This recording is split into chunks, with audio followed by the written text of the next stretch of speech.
আসসালামু আলাইকুম। আশা করি সবাই ভালো আছেন। By the way, this is cupcake.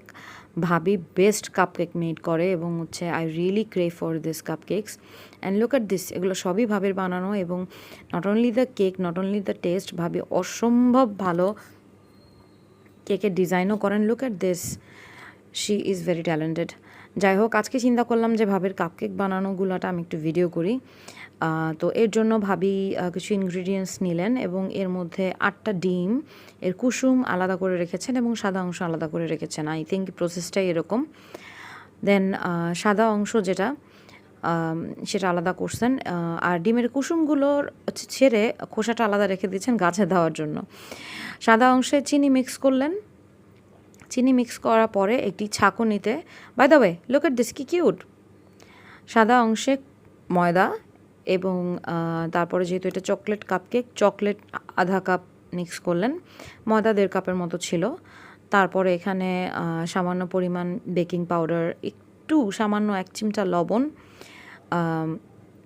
দিলেন এবং হচ্ছে ভাবি একটু গুঁড়া দুধও ইউজ করেন, তাতে নাকি থিকনেস নাকি বাড়ে। তারপরে হালকা কফি পাউডার ইউজ করলেন। কফি পাউডার একটা সুন্দর স্মেল আসে কাপকেকে। কিছুক্ষণ নাড়াচাড়া করার পরে এটা হালকাভাবে মিক্স করলেন।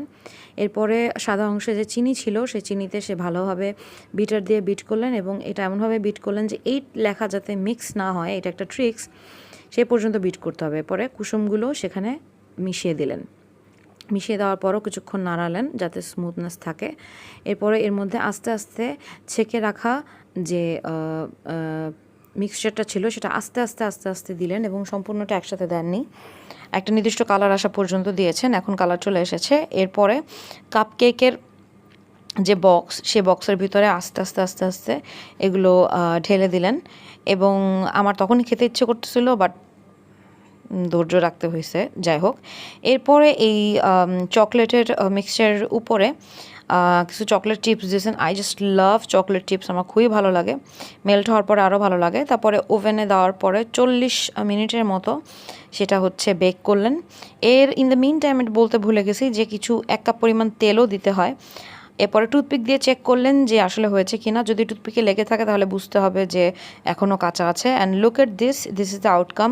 অনেক সফট ছিল, অনেক টেস্টি ছিল, খুবই ভালো লেগেছে। যদি আপনাদের ভালো লাগে প্লিজ প্লিজ প্লিজ কমেন্ট করবেন এবং ফিলিংস শেয়ার করবেন। Thank you.